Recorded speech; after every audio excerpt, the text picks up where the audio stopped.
Welcome to the restricted area. Coming up on today's show, we check in on the rookies, we play Contender or Pretender, and we update that red hot trade block. I'm Zach, that's Waz. We got a promo for you for The Athletic. It's $3.99 a month. What more do you need? Subscribe to the best coverage of sports on the internet. Waz, let's go. All right, we're about 3 weeks into the season, and Waz, it's time to check in on the rookie class for this year. But we're not a bunch of nerds that go through like 50 rookies. No, we care about the big names.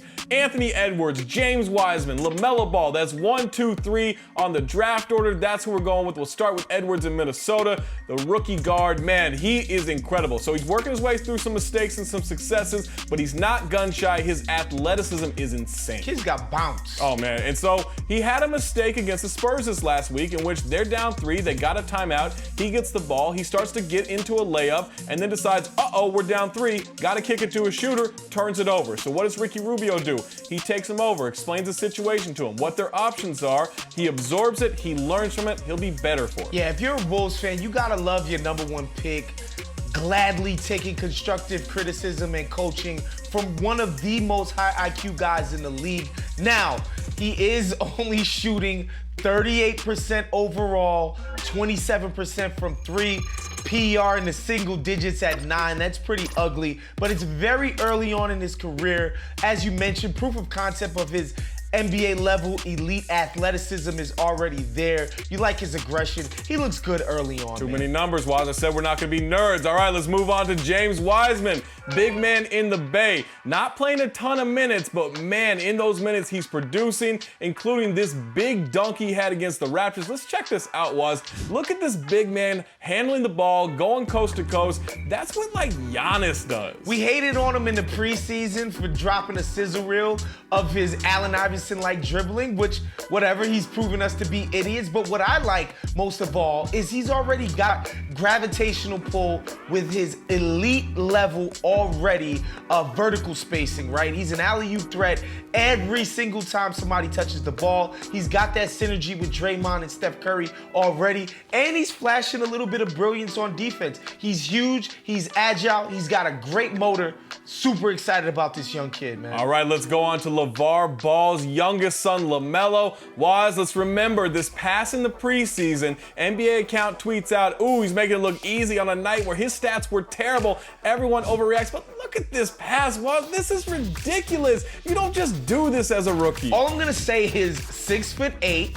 He's already averaging 14 points, 7 assists, but most importantly, as a dominant ball handler and playmaker, as a rookie, Zach, he's only at 2.2 turnovers per game. He's only gonna get better at that, man. And on defense, he's not a sieve or a turnstile. He's pretty damn good already on that end.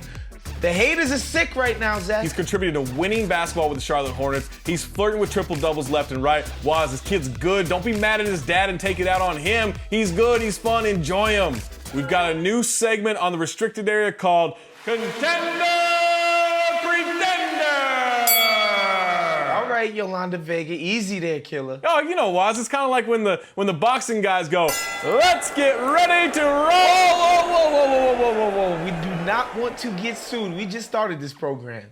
That's a good idea. All right, let's start out west with Contender or Pretender, and let's start with the Golden State Warriors. Waz, are we buying this run? Because this is a team everyone thought was going to tank after Klay Thompson went down, and others held out hope they could reach the middle of the pack. They're 6-4. At the time of this recording, they'd won 4 of the last 5. Draymond's back. They're gelling with Steph. Steve Kerr has to love what he's seeing from this team. I love what I'm seeing from this team. I'm saying contender, Waz. Schedule alert! First of all, let's look at the teams that they've beaten in this stretch, Zach.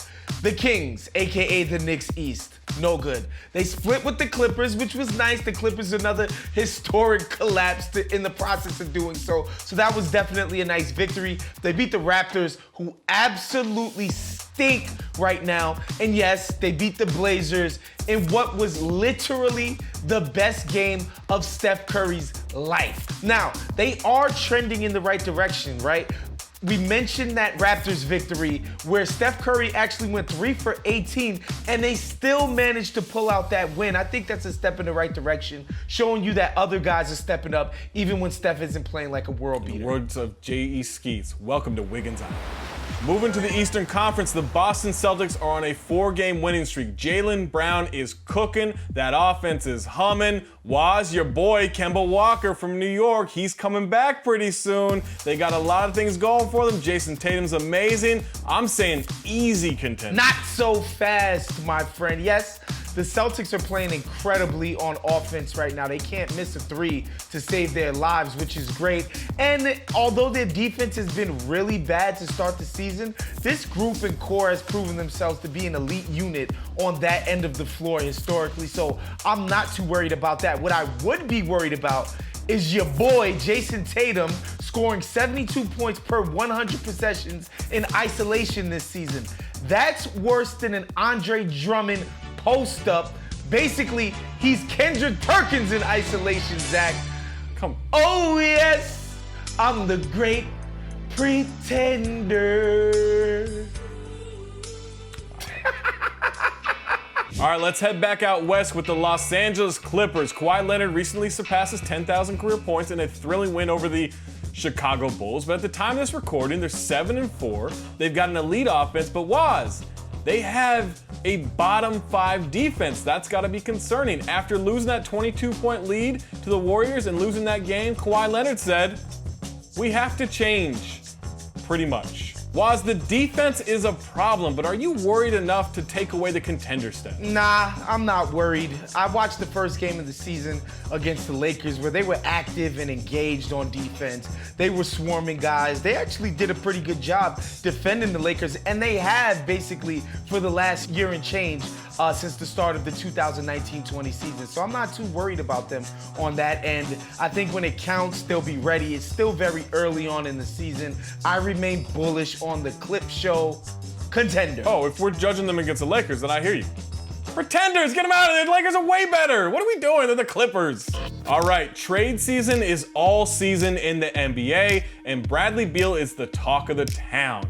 And we're gonna move him ourselves because that's what we do here at the restricted area. Now, last year, the Wizards sucked, right? Bradley Beal had his best individual season, but it didn't matter because they had the second worst defense in NBA history. Not an exaggeration, actual stat. This year, Beal killing again. Just scored 101 points in 2 straight games, which they lost both games. Their defense has improved a little bit, but they're still the 8th worst defense in NBA history.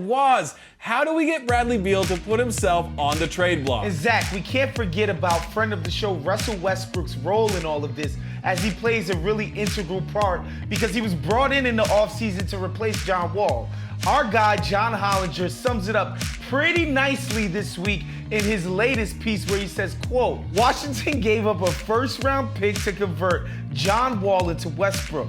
Wall seems rejuvenated in Houston, while Westbrook's bricks have sabotaged the Wizards. He's shooting 40% on 2-pointers, Dad. Yeah, here's the thing, like most years, Russ shoots around 40% on 10 to 16-foot jumpers, which is actually pretty good. This year, 21%, and he doesn't go to the basket anymore. Man, I get that Beal and Wall were sort of sick of each other and they needed to separate and get a change of scenery. I get all of that, but I know Brad Beal ain't signed up for 21% on mid-rangers. Yeah, but Waz, where do we send him? Like, where should he go? Zach, say it with me. I'm going to Miami. Welcome to Miami. Yes. I'm giving up Tyler Hero. Sorry, you're gone. I know you're young and you're promising, and Heat fans like him a lot. You're gone. Duncan Robinson, gone too. Kelly Olynyk, throwing you in there as cat fodder. Gonna load you up with future first-round picks. Get this thing done. Unite Brad Beal with Bam Adebayo and Jimmy Butler. Pat Riley, Heat culture, Eric Spoelstra, best coach in the NBA. Let's go! All right, Waz, here's where I want him to go, okay? And I believe your boy Drake said it best. Running through the 6 with my Pascal Siakam. That's right. Let's get Kyle Lowry in there for cap purposes, OG Anunoby to entice the pot a little bit, and a bunch of draft picks. I want to see Pascal. I want to see Bradley Beal. I want to see everything they've got there in the 6. Give up the picks. Get Beal to Toronto. All right, if we're talking trades, we got to get back to James Harden and that whole fiasco. So after a hot start, all of a sudden he's falling back down to earth. He's not playing that well. The team stinks, like a trade seems inevitable. In fact, after a recent loss to the Pacers, Calvin Murphy, longtime Rocket, longtime analyst for that broadcast, says he quit. Like, what's going on here, right? He's got to go. You know what's gotten really bad when I come across a recent social media post of Meek Mill, Drake, and Lil Baby in the Bahamas shooting a music video, and the first thing that came to mind was, boy, I bet James Harden had that Arthur clenched fist meme once he saw this picture. The last place he seems to want to be is on a basketball court. There's a basketball court in Houston. Okay, Waz, seriously, where do you think James Harden wants to go? You know, as I think about the suitors that we've heard, Brooklyn just doesn't seem quite right. I'm not crazy about Philadelphia either. I don't know if Tillman wants to give Daryl just a superstar right in his lap. And the more I think about it, Zach, the more there's only one destination, and that's South Beach. Club Live. 10 bottles of 42 with a table to be named later, my boy. Bienvenido a Miami.